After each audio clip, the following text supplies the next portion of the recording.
My name is Henry Lawson, and at 78 years old, I have learned that loneliness does not arrive all at once. It settles gradually, like dust on forgotten shelves, until one day you realize every surface of your life is coated in silence. For decades, Christmas had been the one day capable of lifting that weight. It was the season my wife Linda cherished most, the season that filled our home with scent, music, warmth, and a sense of belonging I once believed unbreakable. After she passed, I held tightly to the tradition, as if preserving Christmas might preserve the family we once were. But grief rearranges people, and the distance that forms afterward grows quietly, almost invisibly, until the very table meant to unite becomes a place where you no longer know where to sit. Emily, my daughter, used to be the person who kept that table full. She called regularly, visited often, and filled my days with small updates about her job or the children's school projects. Over the years, those calls shrank in length and frequency, losing warmth as life sped forward for her and slowed down for me. I convinced myself that it was normal, that busy families naturally drifted apart, that it wasn't personal. But the truth becomes harder to ignore when silence starts replacing connection. That is why her Christmas Eve invitation felt like an unexpected breath of air after years of holding mine. I spent the entire morning preparing small pieces of myself to bring along. Linda's old cookie recipe, wrapped gifts for my grandchildren, a carefully chosen shirt pressed the way Linda used to like it, and a framed photograph of Emily from her graduation day, back when the world felt more certain and love seemed unshakable. I packed it all with a tenderness that bordered on wishful thinking. The snowstorm that had begun earlier grew softer as I approached Emily's house. Golden lights framed each window, creating an image so welcoming that I felt a sting behind my eyes. For a moment, I imagined walking into a space where my absence had been felt, where my presence still held meaning. The warmth inside enveloped me as soon as I crossed the threshold. Sounds of laughter and clinking silverware echoed from the kitchen, filling every corner with holiday cheer. Yet beneath that lightness, something subtle and unsettling moved around me, a sense that the rhythm of the house no longer had space for an extra heartbeat. I made my way down the hallway, expecting to find my old room exactly where I had left it in previous years, a quiet sanctuary decorated with soft blue walls, familiar photographs, and the quilt Linda stitched during long winter evenings. But as I stepped forward, I noticed a hesitation in Emily's movements behind me, the kind of hesitation that belongs to someone bracing for a truth they hope will be softened by distraction. The door opened, and reality settled over me like the cold air outside. The room was no longer mine. Every trace of my presence had been replaced. Where the bed once stood, a large cushioned mat decorated with festive dog patterns occupied the center. Shelves that once held my belongings now displayed neatly arranged chew toys, brushes, and bags of treats. A crate lined with soft blankets rested against a wall, and the faint smell of shampoo filled the space that used to smell like old paper and Linda's lavender drawer sachets. It was a room designed with care, comfort, and intention, but none of that intention had been directed toward me. The transformation told a story far more clearly than words ever could. My place had not simply been moved, it had been erased. There was no spare bed, no folded blankets, no indication that someone had thought about where I would sleep. The unspoken message pressed against my chest. I was expected only for dinner, not for presence, not for company, not for warmth. Just long enough to be polite, not long enough to belong. As I stood in the doorway, absorbing the weight of that realization, something inside me shifted.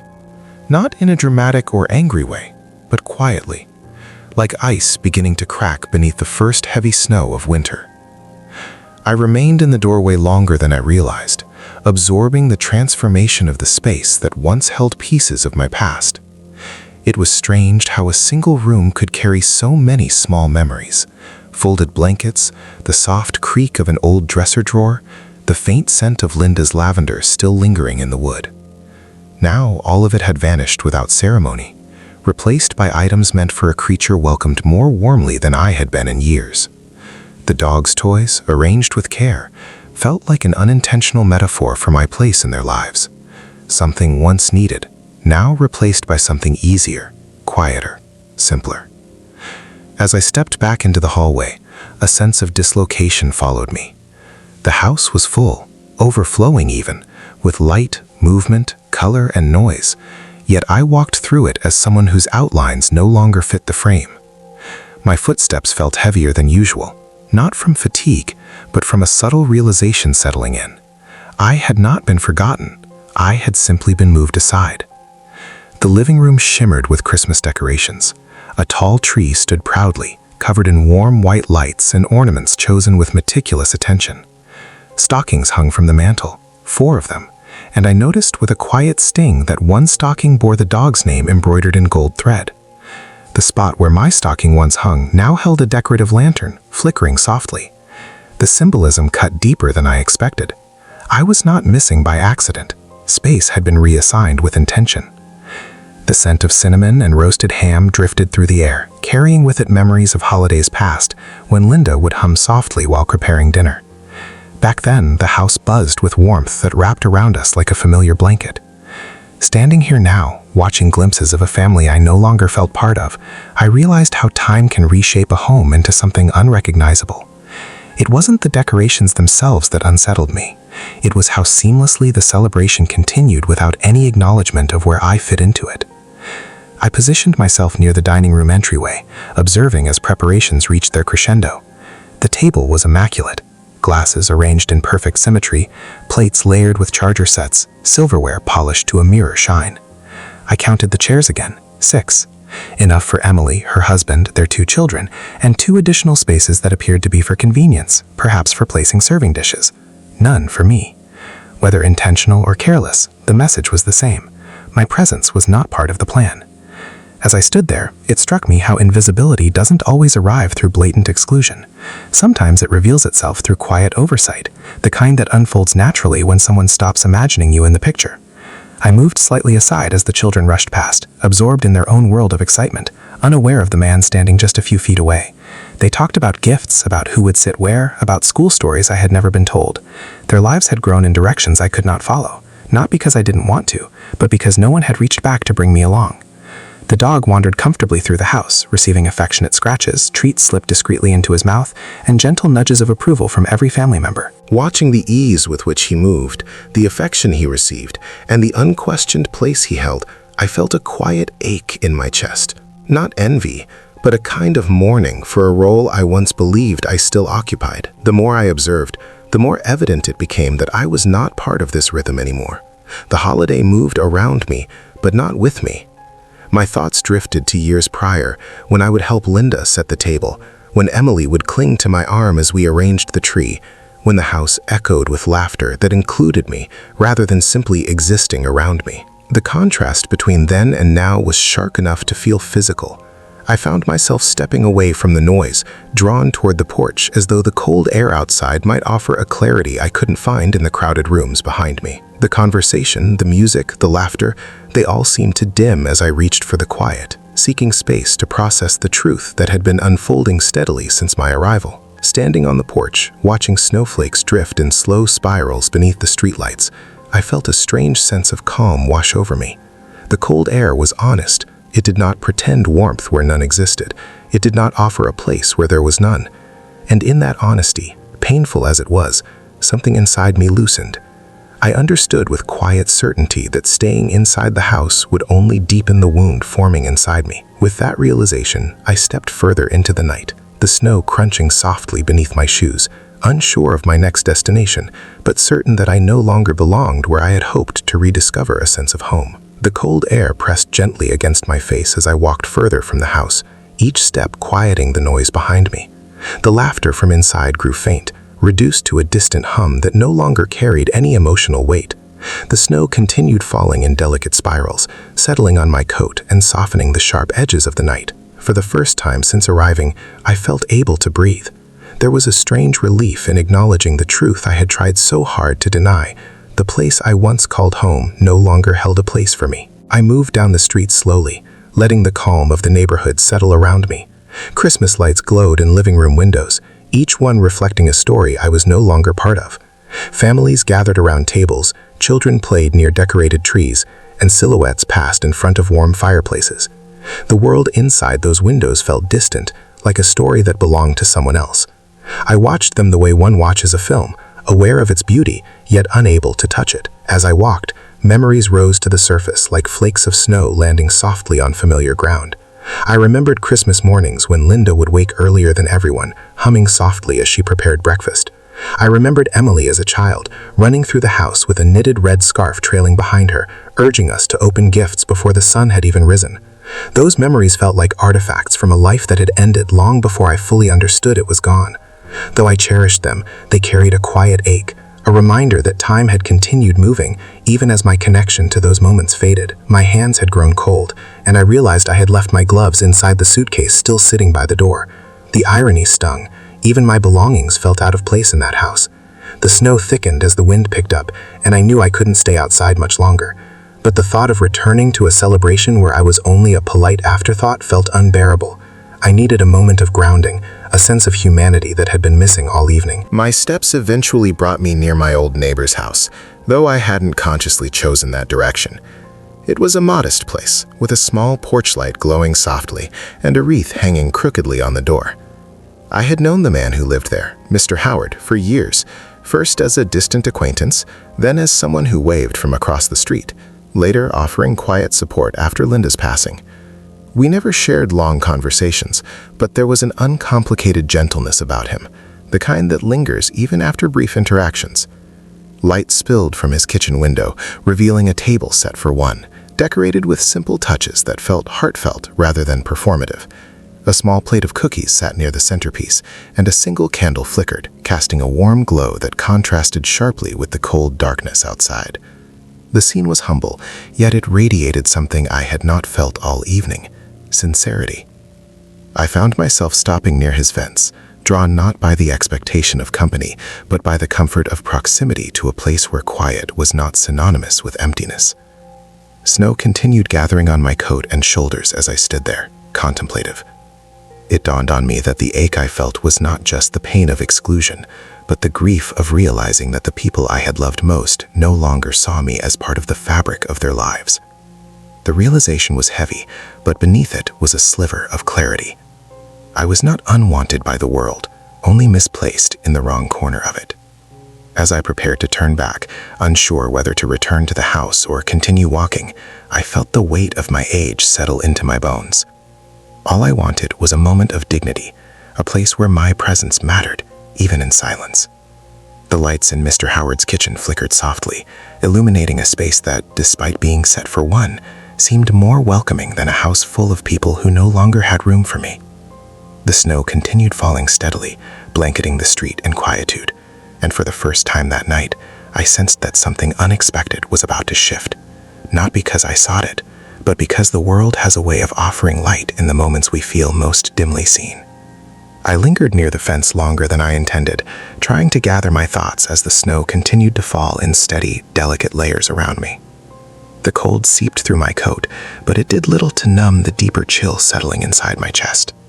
There was something unsettling about feeling more at peace standing alone on a stranger's front walk than in the warm, bustling house meant to hold my family. Yet the quiet of the street embraced me in a way the noise behind Emily's walls never could. As I turned slightly toward the lighted window, I noticed movement inside. Mr. Howard shuffled about the kitchen with a careful slowness, placing another plate near the already set table as if expecting someone, though I knew he lived alone. The candle flickered softly, casting warm tones across the room and wrapping everything in a sense of stillness and humanity. The scene felt disarmingly gentle, reminding me of years when Linda and I shared simple meals after long days, finding comfort in each other's presence without needing words. The warmth radiating from that small kitchen contrasted sharply with the cold realization that had greeted me earlier in Emily's house.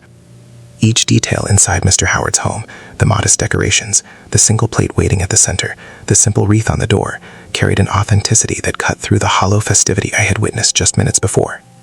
There, nothing seemed performative. It was not a house full of curated moments for guests or photographs. It was a place where someone simply existed with sincerity. A quiet awareness began forming in me as I stood beneath the falling snow. Perhaps companionship was not found in the places we expect, but in the places that reflect who we are in our most unguarded moments. And perhaps loneliness lingered not because the world lacked people, but because we often sought belonging in spaces that had already moved on without us. The cold continued creeping into my fingers, urging me to decide whether to continue walking aimlessly or to return to Emily's home, where I knew I would be an afterthought, sitting on the edge of a celebration not meant for me. The idea of slipping back into that house, of pretending everything was fine while standing in the shadow of a dog bed that had replaced my room, felt like a quiet humiliation too heavy to bear. As I shifted my weight to turn away from the fence, my foot slipped slightly on a patch of ice beneath the snow. The stumble was small, but it jolted something inside me, a reminder of my own fragility, of how easily an unnoticed step could send me crashing to the ground. I steadied myself slowly, taking a moment to breathe, and only then did it occur to me how dangerous the walk back might be. Age had changed my balance, my reflexes, even my ability to stay warm for long periods, and yet the thought of returning to a house where I no longer felt welcome made the risk seem almost reasonable. Before I could take another step, a light shifted inside the kitchen window, casting a brighter glow across the snow-covered path.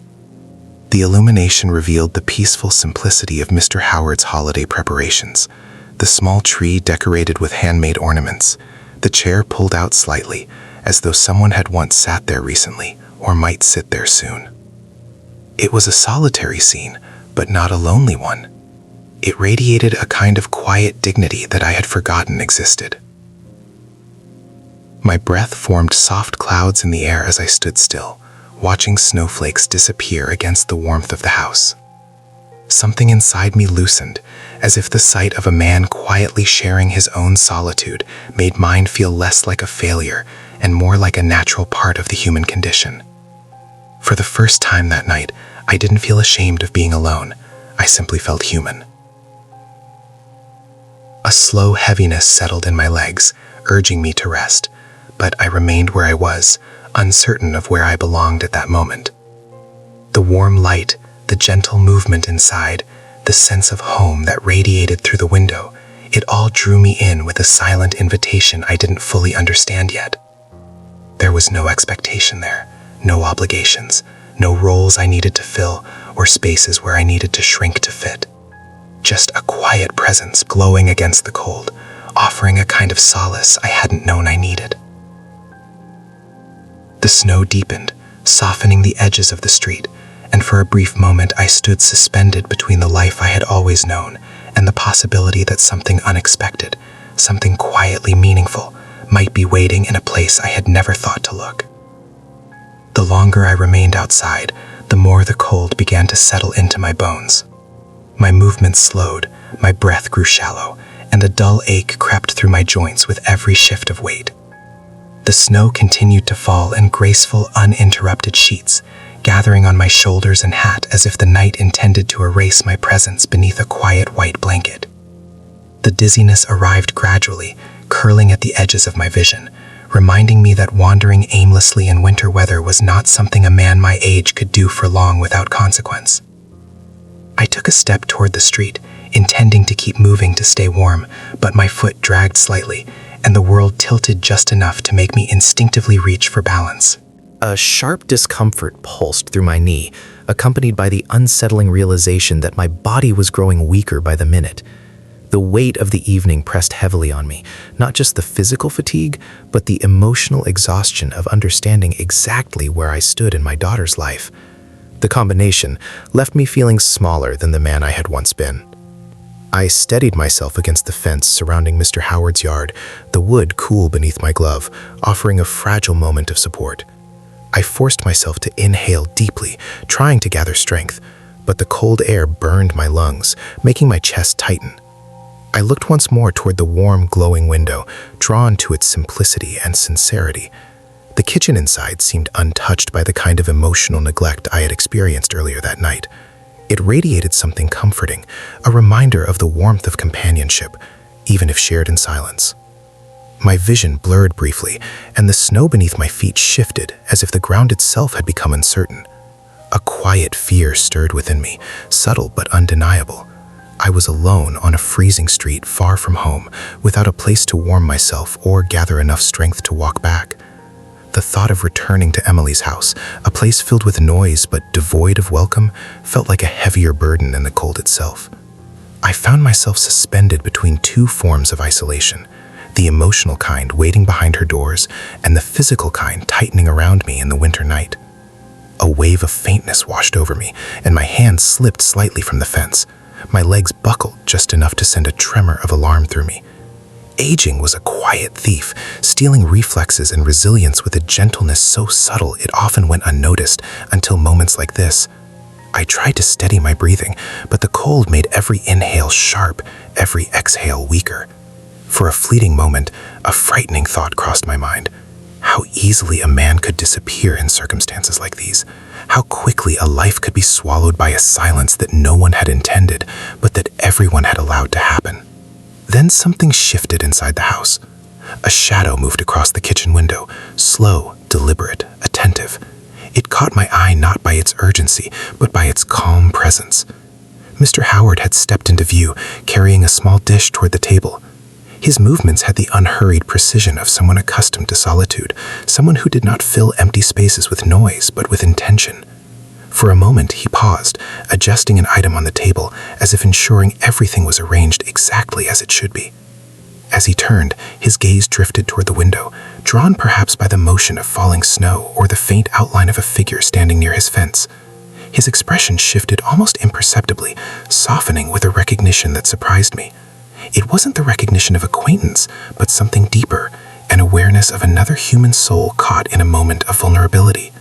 His brow lowered slightly, not in confusion, but in understanding, as if he could sense that I was not simply admiring the decorations or taking a walk, but standing on the boundary of exhaustion. He remained still for a moment, studying me through the falling snow, his eyes reflecting a quiet concern that reached me even through the glass. There was no judgment in his gaze, no curiosity sharpened by gossip or speculation. It was the look of someone who had known isolation long enough to recognize it in others, someone who understood the quiet panic of realizing that one's body might fail before one's heart had a chance to speak its truth. And then something shifted inside me. Not a decision, not an action, but the faint stirring of relief. I was not invisible here. I was not a burden reshuffled out of sight. Someone had seen me, truly seen me, in a way that no one in my daughter's house had bothered to do. The faint glow from his window cut through the swirling snow like a lifeline, and for the first time that night, the cold inside me felt just a bit less sharp. Mr. Howard did not look away. His gaze remained steady, as though he were reaching across the cold air between us with nothing more than the quiet understanding of someone who had carried his own share of loneliness. That steady presence, offered without expectation or demand, struck me with more force than I anticipated. In the faint glow of his kitchen, I saw a reflection of the humanity I had been longing for all evening, the simple act of being acknowledged, of being considered, of being seen. The cold tightened around me once more, and my knees trembled under my weight. The snowflakes fell faster now, clinging to my coat until it felt heavy and damp. But before fear could anchor itself inside me, Mr. Howard moved with calm urgency. He disappeared briefly from view, and a moment later the soft creak of his front door echoed into the night. His porch light spilled outward in a warm arc, illuminating the pathway in front of me. His silhouette stood framed in that gentle glow, carrying blankets draped over one arm, his posture steady and welcoming. Without a single word spoken between us, the truth became unmistakable. Compassion had arrived in the form of an ordinary neighbor on an unremarkable street, offering the kind of kindness my own family had forgotten how to give. The sight of him standing there, not with pity, but with quiet respect, weakened something inside me. Not my body, but the walls I had been forced to build around my heart. I took a step toward the light, feeling the snow shift under my feet. The warmth of his presence reached me long before the blankets did. In that simple moment, I understood that belonging is not always found in bloodlines or holiday traditions. Sometimes it is discovered in the unexpected generosity of someone who sees your humanity before your history. Inside his home, the warmth enveloped me, soothing the ache that had settled deep within my bones. The space was humble, decorated with small touches that resembled care rather than performance. The single candle flickering on the table cast a soft glow that felt more welcoming than the bright, crowded lights of my daughter's house. As I sank into a chair, wrapped in the softness of the blankets he offered, I realized how profoundly I had needed this. not extravagance, not ceremony, but simple, genuine presence. The minutes that followed unfolded in gentle quiet. The aroma of warm food, the steady glow of the candle, the rhythmic ticking of the clock somewhere in the house, all of it combined into a sense of peace I had not felt in years. It occurred to me then that loneliness is not the absence of people, but the absence of being valued. And tonight, in this modest kitchen, value returned to me in the simplest of forms. As the night deepened, I understood that I had been chasing the wrong idea of family for far too long. I had clung to memories instead of realities, hoping traditions could hold together what time had already pulled apart. But companionship, I realized, is not found in walls decorated for holidays or tables filled with food. It is found in the sincerity of someone who opens their door when the world has quietly closed its own. Christmas morning arrived with the soft glow of dawn filtering through the curtains. The storm had calmed, and the world outside sparkled under a fresh blanket of snow. For the first time in years, I did not wake with the hollow ache of being unnecessary. I woke in the home of someone who had made room for me not because he had to, but because kindness had guided him. In the days that followed, the meaning of the night settled into me like a truth I had always known but never fully understood. Family, I realized, is not defined by the rooms we are assigned or forgotten in. It is defined by the people who choose to make space for us, even when the world insists we no longer belong. And so my story, which began with the quiet heartbreak of a room given to the dog, ended with the quiet redemption of a neighbor who saw a man standing alone in the snow and decided he deserved warmth. Sometimes the greatest gifts are not wrapped or placed under a tree. Sometimes they are the unexpected hands that lift us when we have fallen, silent enough for someone to finally hear us. If this story touched your heart, take a moment to like this video. It helps more people find stories that remind us what love, dignity, and compassion truly mean. And if you haven't yet, consider subscribing to Voices After 50 for more emotional, true life stories about healing, forgiveness, and rediscovering connection in the moments we least expect. Before you go, don't miss the next story waiting for you on our channel. Another reminder that even in our loneliest seasons, kindness can find us where we are.